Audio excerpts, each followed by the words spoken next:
It was one of those evenings when the woods seemed to hold their breath.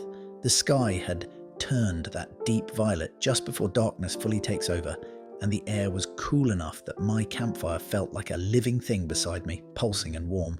I'd set up my small tent near a bend of the trail where a few other campers had pitched their sites, close enough to hear the faint sound of laughter earlier, but far enough to feel mostly alone. I was halfway through a mug of instant coffee when the laughter stopped. Then came voices, low and sharp.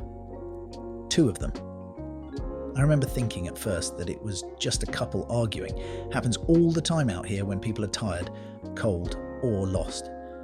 But then, something in the tone shifted. The man's voice dropped to a hiss, and even over the crackle of my fire I caught his words. "You shouldn't have told anyone. You promised." The woman's reply was muffled, broken. She was trying to calm him, or maybe plead with him. It was hard to tell. I froze. The firelight suddenly felt too bright, like it was calling attention to me. Their camp couldn't have been more than 50 yards away, just beyond a cluster of spruce and deadfall. The sounds carried clearly in the still air. "You think they won't find out," he said. "You think the river won't give it up." The words hit me like a cold slap. My mind started racing. Was it just a metaphor, an argument about something personal, or had I just stumbled into something far worse than I wanted to know? I leaned forward, heart thudding, trying to listen without making a sound.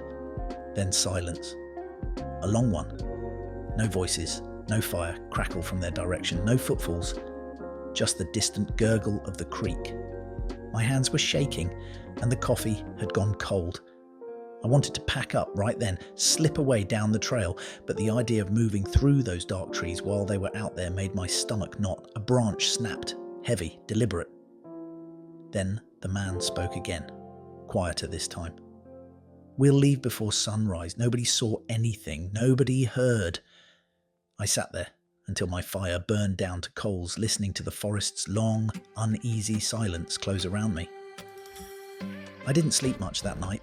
Every rustle in the undergrowth felt like a footstep, every gust of wind through the pines like a whisper too low to make out. I must have checked my watch 20 times, counting down the hours till dawn. When the first pale light bled into the treetops, I unzipped my tent as quietly as I could and looked toward their campsite. It was empty. The fire pit was cold, no smoke, no movement. Just two flattened patches of grass where their tents had been and a ring of ash. Whatever had happened, or almost happened, they were gone. I stood there for a long moment, torn between relief and unease. The air smelled of damp moss and burnt wood, but underneath that was something else. Something metallic and faintly sweet, like rust or blood. I told myself not to go. Over there. It wasn't my business. People say strange things when they're angry or scared. Maybe it was nothing, but curiosity, or maybe conscience, dragged me forward. My boots sank into the soft ground as I crossed the clearing. I saw no signs of struggle, no footprints deeper than the rest, nothing out of place except one thing, a torn bit of fabric caught on a bush, pale blue, fluttering in the morning breeze. It could have been from a jacket or a sleeping bag. I picked it up, turned it over in my fingers and felt my stomach twist when I saw the edge stained dark brown. That was enough. I dropped it and backed away. By the time the sun had fully risen, the place felt almost normal again. Birds calling, a squirrel scolding me from a branch. Still, the woods felt heavier somehow, as if the air itself knew something I didn't. I packed my gear fast and started down the trail toward the ranger station a good 4 miles away. Each step echoed louder than I wanted, and every hiker I passed made me flinch a little. Halfway there, I met an older man with a walking stick heading the opposite direction.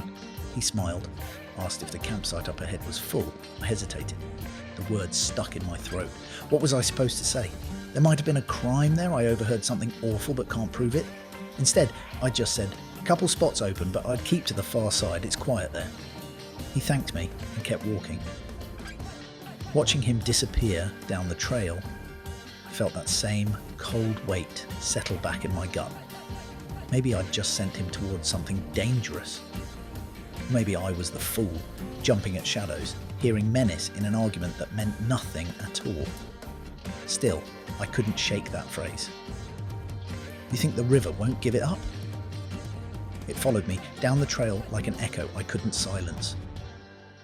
The ranger station sat on a rise overlooking the valley, a squat wooden building with a tin roof that glinted in the sun. By the time I got there, the day had warmed, but I was still cold inside. My mind ran in circles. What to say, how to say it. The rational part of me kept insisting I'd overreacted. I hadn't seen a body, hadn't seen violence, just words in the dark. People fight, people say things they don't mean. But then I'd remember that edge in the man's voice, the way he'd said river, and all that logic unravelled. Inside, a woman in a khaki uniform was sorting maps behind the counter. She looked up and smiled in that ranger way, calm, practiced, ready for any question about trails or bear sightings. "Morning," she said. "You out on the loop?" "Yeah," I said, hearing how hoarse my voice had become. "Camped near Birch Hollow last night." She nodded. "Good spot. Quiet out there." I hesitated, then told her I'd heard something strange. Not a full story, just that there'd been an argument nearby, loud, angry, maybe about something serious. I didn't mention the blood on the fabric. Not yet. She frowned slightly, setting her clipboard aside. "You think it was domestic?" "I don't know, it sounded bad. He said something about the river." Her brows drew together. She asked me to describe them, so I did. The man's rough baritone, the woman's trembling voice, a lantern glow through the trees. I couldn't give much else. She wrote notes, then made a call on the radio to another ranger out on patrol. They'd check the area, she said, just in case. When I stepped back outside, the sunlight felt wrong, too bright after that dim cabin. I sat on the steps, drinking from my canteen, staring at the trailhead sign. Part of me wanted to stay to see if they found anything. The rest of me wanted to keep walking and never think about it again. A few hours later, as I was eating lunch under a pine, the ranger truck rolled past on the dirt road. It slowed near me, dust curling around its tyres. The woman leaned out the window. "We checked Birch Hollow," she said. "Nothing there but a few old fire rings and some trash. Looks like whoever it was packed out early. No sign of trouble." I nodded, but her eyes lingered on me, maybe catching the doubt I couldn't hide. "Sometimes folks argue out here," she added gently. "The woods can bring things out of people. Long as nobody's hurt, it's best to give them space." I managed a faint smile, but inside I was still turning that phrase over and over. The river won't give it up. The words didn't feel like anger anymore. They felt like a warning. That afternoon, I followed the trail that wound down toward the river. I told myself it was just for the view, that I needed to clear my head, but really I wanted to see it. The river that man had mentioned. It wasn't far, maybe half a mile from where I'd camped. The trail dipped through ferns and aspen groves before the sound of running water began to fill the air, a low, constant murmur that seemed to speak beneath the wind. When I reached the bank, I stood there for a long time. The river was wide and brown with silt, slow moving but deep, its surface broken now and then by a glint of sun or a drifting log. The banks were slick with mud, pocked by deer tracks, raccoon prints, and the faint slide marks of something larger, maybe a kayak, maybe something else. A fallen sycamore leaned out over the current, its roots clawing the air. I crouched near the edge and dipped a hand in. The water was cold enough to numb my fingers in seconds. Whatever secret it held, it wasn't ready to give it up. I started walking along the bank, scanning the edges without really knowing what I was looking for. Maybe a scrap of fabric like the one I'd found, maybe footprints, maybe nothing at all. I kept telling myself to stop, to turn back before I crossed some invisible line between concern and obsession.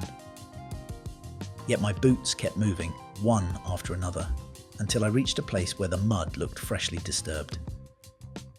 There was a hollow there, half hidden by reeds. Something pale showed through, a corner of canvas, maybe part of a tent sack or tarp.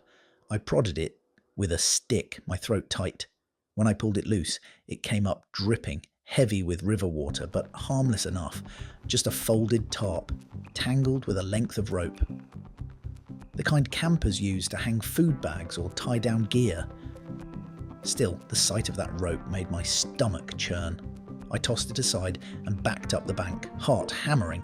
It could have been theirs, sure, but it could have belonged to anyone. That's the trouble with trails like this. Thousands of stories pass through and leave their traces behind. By the time I made it back to camp, the sky had gone grey. Thunder muttered somewhere far off. I sat under my tarp, watching the trees sway and the rain begin to fall in slow, heavy drops.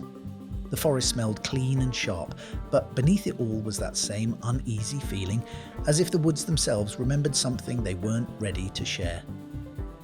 That night I dreamed of the river again, only this time it was whispering, not words exactly, but a rhythm, steady and deep like breath. I woke before dawn, sweating, the sound of it still in my ears. When morning came, the storm had passed, leaving the forest washed and glistening. Mist hung low over the ground, coiling between the trees like smoke. I broke camp slowly, the way you do when your mind's somewhere else. The tarp, the tent stakes, the half-burned logs all went back into my pack, though I kept pausing to listen. For what, I didn't know. On the trail, the mud clung to my boots, making each step heavy. I kept glancing back over my shoulder, half expecting to see the man and woman walking behind me, silent and watchful. But there was nothing. Just birds shaking rain from their wings and the rhythmic creak of my pack straps. By midday, I'd reached the ridge that overlooked the river valley. From up there, it looked peaceful again, broad and shining, the current moving lazy and smooth. You'd never guess that, somewhere down below, a man's voice had hissed threats into the darkness, or that I'd stood frozen beside a dying fire, heart pounding like a drum. At the trailhead, I sat on a boulder to rest. Other hikers passed, families, couples, a few solo trekkers like me. They laughed, pointed at wildflowers, took pictures. I watched them, wondering if any of them carried their own secrets, their own moments of darkness that no one else would ever know. Maybe we all did. Maybe that's why we came out here, to let the wilderness absorb a little of it for us. Before I left, I stopped by the ranger station again. The same woman was there, leaning over a map. I told her about the tarp and rope I'd found, careful to mention it in a way that didn't sound like an accusation. She wrote it down, nodded. "We'll send someone to take a look," she said, "but it's probably just old gear.